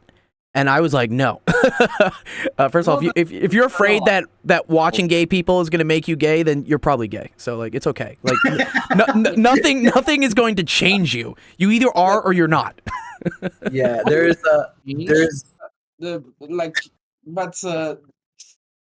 So like internalized homophobia is about like afraid of being it's gay afraid it's a fear of what you might be yourself. And then I was like, well, we need to explore this, dog. Like, are you okay? There's a stand-up comedian named Andrew Schultz. Andrew Schultz, yeah. Yeah, and he's got a funny bit, and he was like, I went to the hotel with my friend, and he was like, they didn't have a 2-bed. Wait, my food is here. Let me. All right, go get your cheesecake. Okay. Yeah, we'll talk in a minute. Yeah, get the cheesecake and a la vodka. Yeah, send us a picture of it. Yeah, and then so he's like, you know, they didn't have 2 bedrooms, so we got like one with a king bed. Okay. And he's like, my friend goes, we gotta stack a bunch of pillows between us so that. Oh my god, like the sword in the bed. Yeah, nothing gay happens. And he's like. And then Andrew Schultz is like, or you could not F me, right? Or you could not fuck me. Like, and then he was like, and 2, you thought that, like, if I wanted to do anything, a bunch of pillows would stop me? Like, you need to build a bigger fort than this. Yeah, you need to, oh my god. So, like, it was a funny bit, because I was like, it shows, like, because sometimes people, like, have this internal fear, or like a lot of the times, like I come from a culture that like we hug or like we kiss people on the face, like, or even French people do that, right? Yeah, I do. And Italian, we do the paisano, like kiss on each side. It's fine. Exactly. And so sometimes I remember I used to, like, when I was especially drunk or something, when my friends were there, I would like hug them, and then they would get super uncomfortable. Oh wow! And then I was like, the thing is not that I am like doing anything to make you guys feel weird when I'm drunk. Yeah, it's the opposite. When I'm sober, I constantly have to remind myself that hugging is not a part of. Yeah, exactly. You're having to restrain that. Yeah, so whenever I want to hug someone, I have to hold it back. But when I'm drunk, it's not that I'm doing anything that is out of norm for me. Sure, is that not hugging is that out of norm for me that I constantly do not do. So it was like now they know. So like they've become like some of my friends are a lot like now we have that relationship that we like hug goodbyes or something. Yeah. With some of my friends, I was like, I gotta like never hug these people because. Yeah. Or like one of my friends, I used to mess with him every time we would get on the bus. You know how like you have to hold the pole. instead of holding a different spot, I would just hold his hand. Oh my god, dude. And he would get so pissed. Wait, like gay chicken with him or something, dude. That's too funny. He was like, "Stop touching me," and I was like, "What's wrong? I'm just trying to not fall." It was like, yeah, I'm just trying to fall. Grab a different pole, dog. Bro, that's too funny.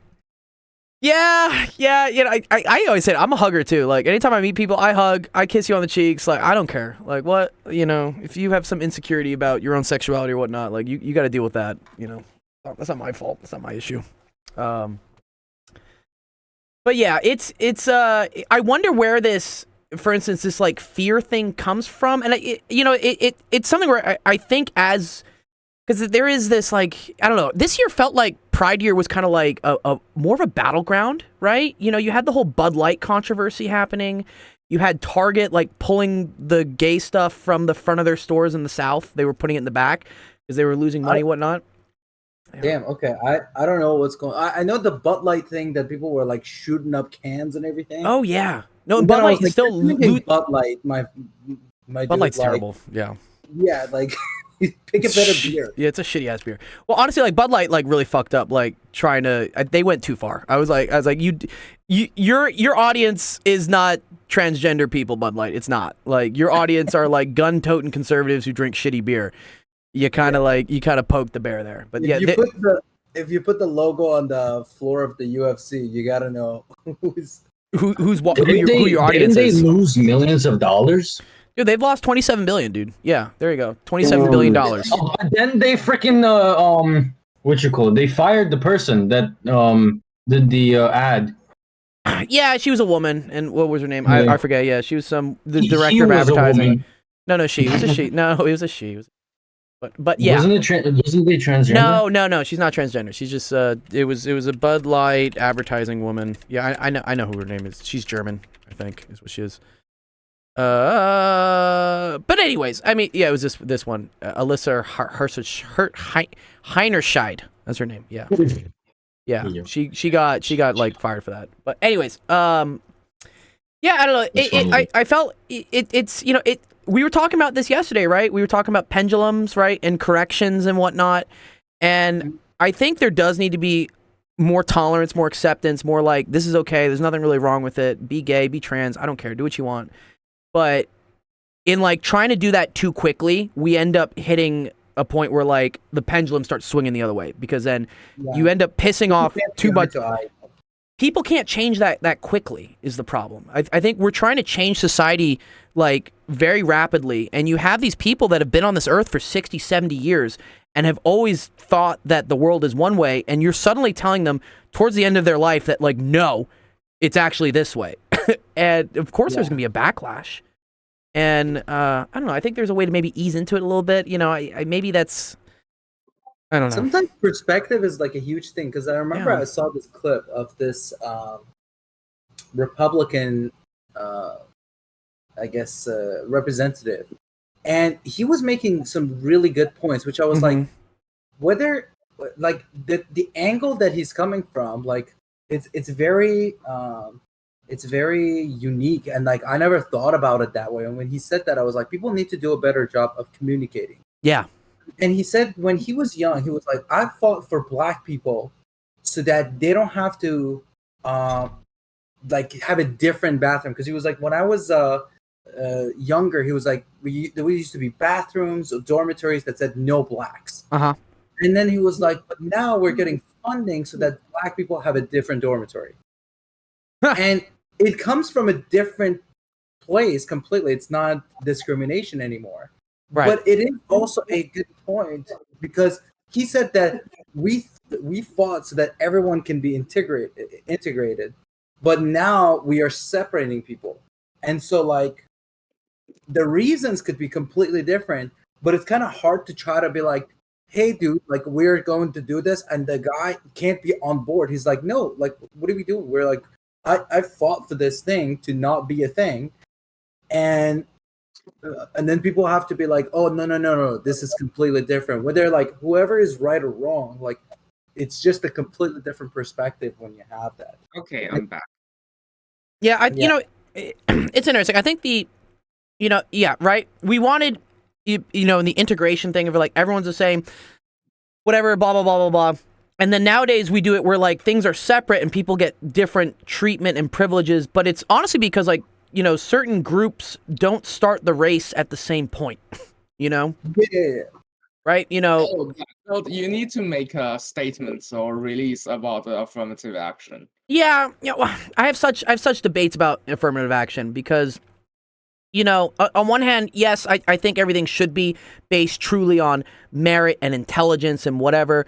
But on the other end, I know institutionally that like certain races do not get the same environment or like chance in order to be that intellectually, you know, high of merit or whatnot. Like even with COVID, this is a big thing, you know.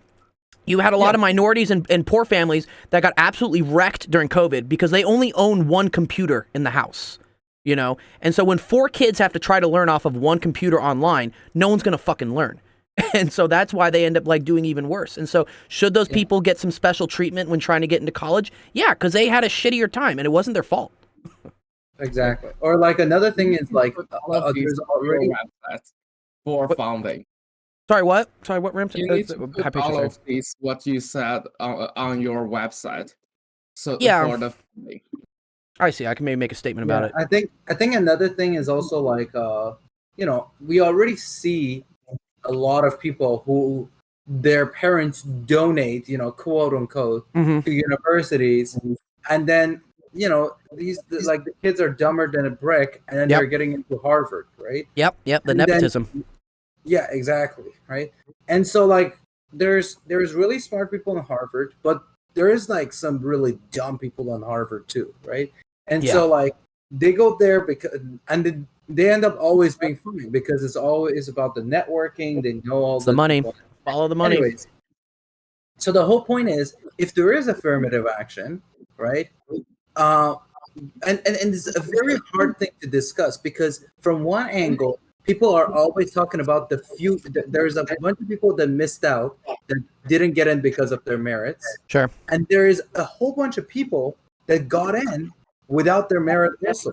So when you take away affirmative action, is it going to be filled in with all those people who didn't get it in because of their merit? Or is there going to be more people who are just going to donate to school and then they're going to... Oh, I see. To just pay for it. So like the question is like, is this going to have the consequences we expect it to have or not, right? So, and even if it does, like there's still going to be underrepresentation and this whole, it's like a wave of people, as you said, like during COVID, who got wrecked by a bunch of stuff. Like, oh, if you didn't have this, all right, you will never get the chance of doing like going to university, right? I do think that it needs to be done at an earlier point. Yeah, I feel like this sort of support, like financial, academic, whatever. Yeah, maybe we don't do affirmative action. Maybe and I think we kind of do this already, where it's like financial affirmative action, because that is something that is probably like highly correlated. Like if your parents make a ton of money, you probably have all the opportunities in the world. If your parents make no fucking money, you probably have a lot of disadvantages that you had to go through, you know, academically.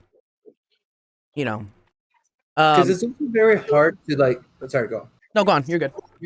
Yeah, I was saying it's also very hard to try to even out. Like, for example, one of the things that my program is probably one of the most heavily male-oriented programs. Sure. Like in physics, you are. I think if you Google it, you will see it's about 83% of graduates in physics are male, right? That seems low to me. I feel like it's higher.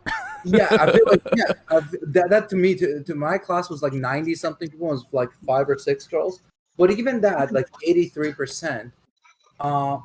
Okay, what are you gonna do? Force women to study physics? They're not. Hey, you have to do physics, right? Yeah. Like, you're not gonna achieve more equality by trying to get these people to like, 83.9. You're right. It's 84%. Yeah, 84%. Yeah. So like, it's too late. University. Yeah, we're done. Like, yeah, we're done. These people who are applying to physics, right? Regardless of what's between their legs, they're getting in there because they love physics, right? Doesn't matter how you want to separate them. Yeah. But like, there could have been a lot of people that were interested in physics or like in engineering, whatever it is, and they just never pursued that because they didn't have all those years of guidance and education and all that stuff. So I think the affirmative action, or by the both from a financial and academic support, needs to start from like earlier ages. Even if we're doing the university thing, it's a band-aid and it works for now, but long term it needs to stop, and then we need to like start it earlier, because there's still a lot of other people that miss out on that opportunity, because by the time you're 18, you've made up your mind about what you want to do. Yeah, you're either I'm a math person or I'm a not math person. Kind of what. You can get a little push, but there's a lot of people that could have gone a lot bigger push and they never did. You know, and I also I have a personal thing with this. A good friend of mine, she wanted to go into like neuroscience and whatnot, like cognitive neuroscience, but just told me that she switched her major to speech therapy because the calculus course that she busted her ass for and like tried to do well in, she ended up getting a D in. And then she's like, and she'd already had, same thing. She had to have dropped it like the semester before as well. And, you know, and I tried to help her, you know, cause I teach a lot of calculus. So I came over and like, and I'm like, this girl really wants to learn calculus. She wants to do well in it, whatnot. But this teacher is just being like unreasonable in like trying to make this so difficult. Like it was like, even I was looking at it. I was like, this is hardcore. Like this is for someone who really wants to know calculus versus like this is a degree requirement just to get into cognitive neuroscience. Like you don't really need to know that much calculus. And that's deterring her. Like she's just like, fuck it, I quit. I can't do it. And I'm like, damn. Like you know, that's terrible. Terrible. Like what? No, I think people have like a shitty math experience when they're younger and whatnot, and for whatever reason, maybe that affects one gender or demographic or whatever. Like, and then they're just like, screw it, I'm not gonna do math anymore. You know. Well, luckily, I've been lucky. I haven't had any of that. Yeah, you're lucky. The amount of people that like come to me for tutoring and they're like, I'm just dumb with math, and I'm like, no, you're not. Because like you've told this, you've been told, and you've told this to yourself for years. And you're just breaking down your confidence. Like, sure, maybe like, when it gets to really advanced level math, there could be some discrepancy that, okay, maybe someone's cut out for it, but someone's not. But, you know, like, I've seen some people who do incredible, like, stuff, right? And, you know, they're masters at something else. And I'm like, okay, if you were a dumb person, you wouldn't have been able to do that. So I don't think this level of math is too hard for you. Right. So, you know, you can do this. Like, believe in yourself. Yeah. No, I agree totally. Yeah, it's all a thing. That's the comment about like there is no like I don't like the word advanced. I always say modern, recent, or things like those. Or sorry, you mean like instead of saying advanced math, you say modern math? Is that what you're saying? Like recent or modern, contemporary, advanced, and there is no such thing as a person who cannot do advanced math. That's just wrong. Like you hate that, or you cannot do that. That's the fault of the instructor. Yeah, no, it's you know it's a lot of shitty teachers. You know.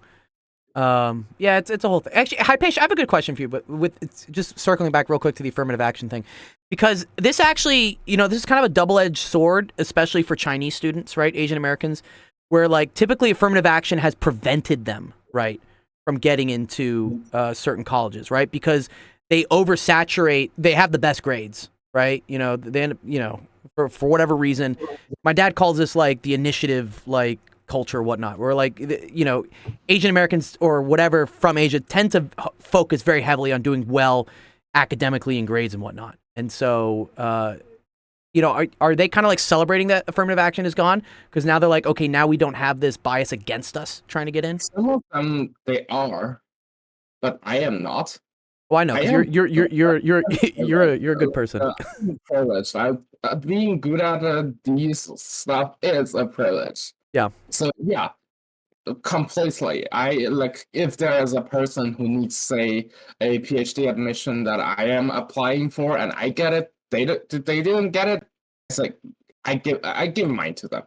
Like I make up some agreement with the universities in the name of affirmative action. I'm going to give my admission to them. I don't need a PhD. And in fact, actually, the PhD actually makes like as an international student, if I have an F1 status, Sure. It prevents me from being deported if my asylum didn't come through. But no, I don't care. I can go to Mexico. That's my privilege. I'm going to use it. I can, Sure. like, I can do all sorts of things. I'm going to make sure the underprivileged than me, they get what they need. I like my position. I gave it to them. Sure. Like I can talk about with some friends. One philosopher, the philosopher I was talking about. Yeah, this is the right thing to do. Yeah. Like I have the privilege. I am very appreciative of the United States already for giving me a place of safety. So I'm going to do my best to repay it. Right now, like volunteering for you or do volunteering at school. That's my way of contribution. I give back to the U.S. and all the people here what I can for free. Yeah, no, we always appreciate it. You know, that's you know, did for me. Yeah, that's dope. I think there's also a dark side to it. I say dark as in like not happy, essentially, not like dark. Okay. There's an organization called Kumon. Yes, I know Kumon. Yeah, the tutoring place. So yeah, like a lot of my friends, obviously Asian ones, they are traumatized by the name Kumon. Like, oh no. They pretty much, if you're Asian, you like, if you're Dude, Asian. Also, I felt like this logo. Just real quick, I felt like this logo was the most terrible logo ever, dude. Like, like this kid's like, it's like, come on, kid, come on. He's like, fuck, I don't want to be here. Yeah. Anyways, sorry. Yeah, they're traumatized and what? Yeah, they're traumatized by this experience of like having to be signed up. A lot of my friends like essentially they say like they're forced into doing math, right? Because it's like very like I was forced into it as well to a certain degree. Same. Not too much, honestly, because my mom was always like, do whatever you want, but there's always the society. Parents are like, do whatever you want, but as long as it's math or science. Yeah, but the thing is, like, I was good at it as well, Sure. and everyone would always be like, yeah, do this for me. But like, I never cared. I was like, I'm doing this for myself. Right.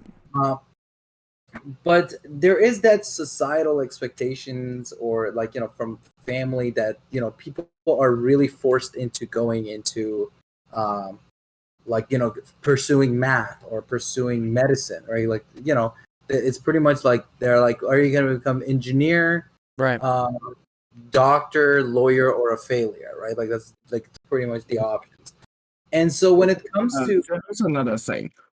Today the recording, can you edit it? So like when I say about my asylum, can you edit that part out? Yeah, I just won't publish it. You're okay. You're good. Go on, Rampton. Yeah, thank you. Yeah. And then yeah, sorry. So yeah, essentially a lot of people do end up having to pay a price for it. Yeah. And they so I feel like it's not a good place to argue against affirmative action because that is definitely a downside for it. Right. It can't be perfect, like nothing's perfect. But yeah, unfortunately there is this aspect that, you know, there are certain people that have really tried, they've suffered through a lot of like math classes or whatever, and they get a lot of treatment of like you have to do these things like academically. Yeah. So when it comes to going to university, obviously they're going to have better grades.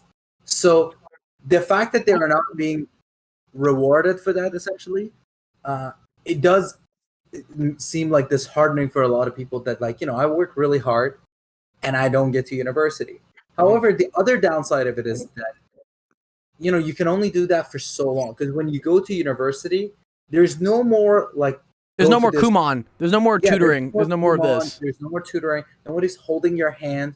And it's a little bit of an isolating experience. It's kind of bad, actually, to be honest. But it also is the first time that puts anyone in the situation where you're fully in control and you're experiencing this as a whole. And mom and dad are not forcing you to go to class. Exactly. So a lot of people do get a burnout. Like even if you like it, people get a burnout. Right? Yeah. So, I guess it's that you could be like a lot of people were forced into that situation, didn't want to be in there anyways. Just because whatever their culture is. It's just the culture is what it is. You know. Yeah. Kind of the whole like you play the piano. You know how many of my Asian friends like play piano and they fucking hate the piano because their parents force them to play piano. Yeah, my parents also forced me to play like the guitar. Like I picked it up like multiple times, and I could never follow it up because I was not a fan of guitar. I wanted to actually play piano. They were like, it's you're like, come on, why? I got the bad dice at birth. Piano, play the guitar. And everyone plays the guitar. And then I was like, what are we gonna do? And they were like, you can pick up girls. I was like, I'm 12. Like, they told you can pick up girls? Yeah, like there was, I mean, they're not wrong. Parents are What's that, Paisha? Like Asian parents are really to the opposite of that. It's definitely not for picking up girls. Yeah. Why do you think Asian parents force their kids to play the violin and the piano? Well, for this thing called 面子, like the face value. So they want so their children is a subject to them in their culture, and whatever their children's accomplishment or achievement are, it's theirs. So it's like living vicariously. Yeah. Yeah. What I was talking is that, remember when I tell you about this thing, it's kind of like early romance is being punished in China and a lot of Asian cultures. You are not allowed to develop relationships with people. Yeah. Yeah. Because you don't love the Communist Party of China if you love somebody else. Yeah, ever, because it makes it harder to control you. That's so funny, the control. But but you didn't have that control, Ramton, right? I don't think your parents were trying to control you, right, by telling you to learn the guitar, right? No, I guess they were not as strict, but there was definitely things that like there, as he said, it's people. There's this always saying like, look at your cousin, look at the neighbor's kid, look at this. The Joneses. And they're like, if the neighbor's kid does something, you're just gonna have to compete with them. And I was a very competitive person already, but like I could not bring myself to like do something I really hated. Right. So, like guitar was not something I ever picked up. Like I even later tried to like pick it up myself, but like I was like, no, I can't. I will say there was always some kid that like, I remember when I went to, I was raised Catholic and I went to like a confirmation camp thing or something. There's always that guy sitting by the lake with the guitar and all the girls being like, oh man, play John Mayer again. I was like, God damn it. Yeah. Cheap trick, like whatever. But the other thing you talk about, you say like, look at your cousin and whatnot, right? I think that's a huge thing with what we have in this Discord. That I see like kind of a bit, because like the reason why I think I did very well in math and science is that my friends all wanted to do well in math and science and were doing well in math and science, and so I wanted to be like them, and so that's what kind of incentivized me to do well. And if in this Discord, by joining this Discord, we have people that are very smart and very whatever, doing well at math and science, that rubs off. Like other kids are gonna be like, oh well, you know, it's not bad to be smart at math. It's not bad to have an interest in science. Like it's actually kind of a cool thing because these people do other cool shit as well. I think right? being pushed with by your peers is a different thing compared to your peers. 100%. Yes, so, exactly. Yeah, like I think having the if the competition comes internally, which will come. When you're surrounded by a bunch of people, like that's why they say choose your friends carefully, right? Because you're the summation of the five. Have you ever heard that before? Have you ever heard that before? You're the summation of the 5 people you spend the most time around. So if like all 5 of your friends are drug addicts and losers, like guess what you're gonna be? Yeah, exactly. So wait, just don't say that. Like drug addicts are patients; they are people who need help. Oh yeah, I know you. Well, yeah. And there is no such thing as a loser. Please don't. Okay, all right. My language is harsh sometimes. Yeah, I can be your. Here, you can be my PR. You can be my PR. Yeah. I tend to be pretty unfiltered with what I say. I just say what I feel. You know. Yeah. But you're right. Shut up. Yeah. Like you are going to say something detrimental to yourself online, so don't do that. Yeah. All right, what's up, Ramton? What were you saying? but yeah, that's what I'm saying. Like if you're surrounding yourself with the people that have the right mindset, right? And if you want to, you kind of become competitive, right? And in a positive way, right? Like I feel like I always they say there's jealousy and I guess envy, right? I always say there's a positive way of having jealousy and envy, which is if you want more for yourself but not less for the others. Ooh, right? I like that. Yeah. So okay. I feel like if that's the way you're jealous, it's great. Because you are happy for the people around you, and all it does is pushes you, right? As long as you don't want them to fail, and you want yourself to succeed more, it's a great thing. But it's kind of a hard thing. It's an internal feeling, right? But if you can somehow bring yourself that, like, the only way for you to be better at someone is to bring yourself up rather than bring them down. Yeah. Then having those people around you, and at some point when you are very close, they hold your hand. And so like you don't even want them to fail because they are your gateway to like success. Right. So being part of this community, I feel like it does bring you that kind of sense that, you know, you want to succeed more. And it's kind of internal too, because nobody's getting bullied into you don't know math, right? Like, yeah, what? Like, it's like, you're stupid.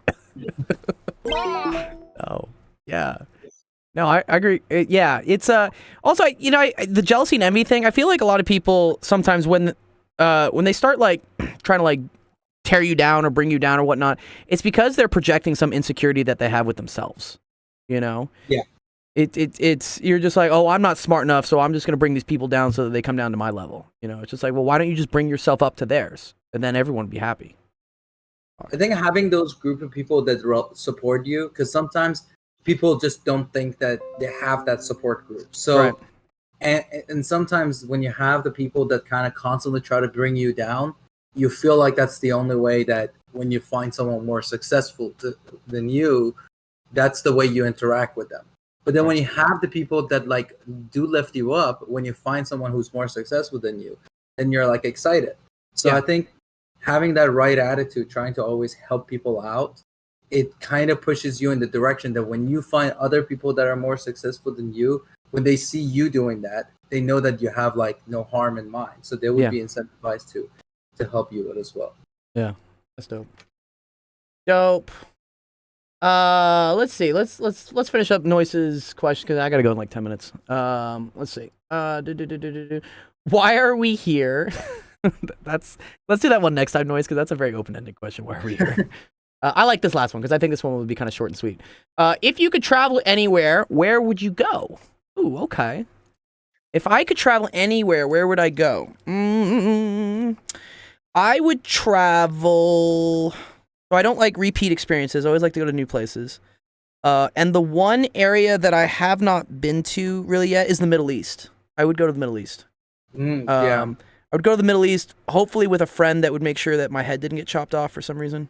But I would love to go to the Middle East because I haven't been there. Unfortunately, Middle East is one of the places that, because of political turmoil, is become like not a touristic attraction. But there's a lot of great places. Like honestly, Iran would have been a great place. I mean, I still think that a lot of people do go and enjoy it as well. Maybe I'm speaking from the perspective of someone who like sees like my peers there, and I just don't think they're having a great time. Like definitely, I would say Iran and Lebanon are two great countries. I haven't been to a lot of countries, but I would say those are two that, you know, I would say it's great to go because the culture and there's a lot of like scenery as well. So you'd go to Iran, I'd go to the Middle East. I would go to Iran too. I have so many Persian friends. I'll go to Switzerland. There's a place in Switzerland. Oh, Switzerland! Have you been to Switzerland? No, I've never been. I have. It's very expensive. There is a city. Do you remember the name of the city that Switzerland? Zurich. So, no, it's a small city in Switzerland, and essentially it's I don't remember the name, unfortunately. But the thing is, it has a bunch of it's like on a mountain hill, right? It's on a mountain skirt. It ends up at like a lake, and it has a bunch of trees. So you get the best 3 types of scenery, and it doesn't have a lot of people. So I'm like, this is like. Is it Interlaken? Might be. Here's a bunch of like names of places. Andermatt, Marcotte. Yeah, Interlaken. Maybe yeah. If you go to the pictures, if you go to like the images, I will be able to like say like which one maybe I'm talking about. All the stuff looks gorgeous. Yeah. So like like you see how this one right here. Yeah, Switzerland mountains like that. That's the one that says like. Yeah, so you see like it's a mountain skirt. It has the trees, has the lake. Yeah. And it's not high in population. That's like the place I want to be. I want to like, just look at the water, like, hear the birds chirping and not the people talking. That's so funny. See, I grew up in a big family, so if I hear silence, I think something is wrong. No, I like to be around friends, not crowd. Okay, I love the noise. I love the chaos. I will say if I had a second choice, it would be India. I would love to go to India. Yeah, I've heard India's chaos, and I thrive in chaos. Yeah. No, I think for me, I'm very extroverted when I'm around people that like, like for example, if I ever go to a conference, or like. Like sometimes I go to Muay Thai and my girlfriend's like, you just walk up to people and start having a conversation. Like, yeah, personable. Like, and the thing is, like, that comes easier for me when I feel comfortable. But in a crowd, I don't feel that. Oh, so interesting. I think like if there's like a group of people that I know, it's like a town that I know the people and like everything. Intimate, yeah. Yeah, I don't like isolation. I just don't like crowd. I think somewhere. Do you not like festivals? Do you not go to many music festivals, Ramsey? No, like concerts and festivals are like a nightmare for me. Oh, it's too funny. They're my favorite. The only time I feel happy, dude, are at music festivals. That's what I always joke about. Oh, that's too funny. Hypatia, where would you go if you could go to one place? Is Hypatia still here? But I do want to go to England though, since Noise asked. Yes, we gotta go at some point. Yeah. Denmark. Teacup would go to Denmark. Denmark sounds cool. Back to Denmark. Yeah. Denmark sounds cool. I like Denmark. Either Denmark or Scotland. All right. Habib did ask a question, so I'll do Habib's real quick. What would happen if someone went faster than the speed of light? I don't know. You divide by 0. Not good. I think what did we came up with these equations earlier at Rampton, right? The mass and what is it? The velocity one. Yeah, Hypatia, we can hear you now. Yeah, you were asking me where I want to go. Yes, yeah. Noise asked if you could travel anywhere, where would you go? Taiwan. Taiwan. And I want to, and I want to live there. I want to, like, yeah. Would you still want to go to Taiwan with China, like, kind of being like, we're gonna take this shit over pretty soon? Like, you still want to go there? I'm going to fight for Taiwan. Yeah, I agree. I think the U.S. is gonna fight. Like, definitely. Yeah, but it doesn't look good. I'm good at, like, say, information security and cryptography or those kind of things. I'm going to fight for Taiwan. That's good. I'm going to fight the Communist Party for that. That's admirable. Yeah. Well, I'm curious to see how this all develops. I feel like Russia with with Ukraine is kind of like a little test run where Xi Jinping's like, yo, how much can we get away with just like taking over another country? Like, are they going to actually send troops in? Still doing pretty good there. Taiwan, cool. I want to go to Southeast Asia also. Like, I know Philippines. You've never been? You never in the Philippines or like Thailand? No. Like, here's the thing. Like, having an Iranian passport is like a curse. Like, you don't have a Canadian passport, do you? No. Not yet. But there's this barrier around you where it avoids you from going into any country in the world. And the thing is, like, if my parents didn't want to go before, then obviously I can't go by myself. Then I was busy with university and I have time, and now I'm like busy with a bunch of other stuff. But during the next few years, I have a lot of traveling because my girlfriend wants to travel a lot. So what passport does she have? Does she have a Canadian passport? Yeah, she has a Canadian. Oh, you'll just get married or some shit, dude. You'll be fine. Yeah. She's like, I heard that. Yeah, she's like, yeah. I'm like, it's not me. It's it's the everyone's passport. compared to- Oh, that's too funny. I love Thailand. Thailand was great. I had a good time in Thailand. I probably have a picture of me with some elephants or something at some point. I spent a whole month in Phuket actually, which is yeah. we just got an Airbnb there, super cheap, and then oh yeah, here we go. This is me with Let's go for some Thai me food, with a some happy more- elephant. It's like pet them and stuff. Yeah, Thailand is great. Not sure I really like the Philippines. South Korea is amazing. South Korea, yeah. Yeah, South Korea. South Korea. Seoul is like one of my second favorite cities ever. Ooh, Yeah. okay. It's a very good place. Yeah, it's this beautiful blend between China and Japan. Honestly, it's just like I feel like Japan is like too organized, and then like China is sometimes too disorganized. Okay. Change where I would like to go. And Seoul is. Yeah, where do you want to go? Where do you want to go, Teacup? What'd you say? North Korea. Oh, I don't know about that. I What don't know did you about say? that. He said North Korea. I don't know about North Korea. North Korea. I don't know about North Korea, dude. Either Denmark, Scotland, or North Korea. I mean, if you are for like human rights work with the UN, like so those kind of things, that's admirable, of course. Wait, say it again. Say it again. Happy Fish, I think you might cut out. What was up? If you're in North Korea for with the UN or with the high, Oh, for like high human rights or council- stuff. yeah, that's a very admirable cause, I guess. Oh, for sure. Yeah, that would be good. If I had to choose, I'd probably either live in Denmark, Scotland. Like if I traveled somewhere, I would go to Denmark, maybe live there. Go to Scotland, probably not live there, or go back to Florida and just live there. I would die in Florida. I think that was kind of I love Florida. that was my consensus when I got to Florida. I'm like, this is a great place to die. Like, it's just sun's out. You don't care about anything else. It's just like, let's just die. All right. What's the issue? There is no issue. It'd be great. Yeah, Habib, I'll answer you real quick, and then we'll do the spinner wheel. If we went faster than the speed of light, your mass would get immensely huge, and so you would become a black hole. So not a good thing. Oh Don't do yes. If you can see a black hole, it's already too late. It's already too late, man. It's already too late. You're dead. We'll talk about time travel at another point. Time travel is a very cool thing. All right, Yo, I want to talk about time travel. I know. Here, let's do the spinner wheel for questions. Pick your favorite question. I'll do everyone's questions today because there were some really good ones. Yeah, everyone had a good question here. You know, Half Alpha asked, how many grapes I can fit in my mouth? How many You had a grapes? very good question too. I liked yours as well.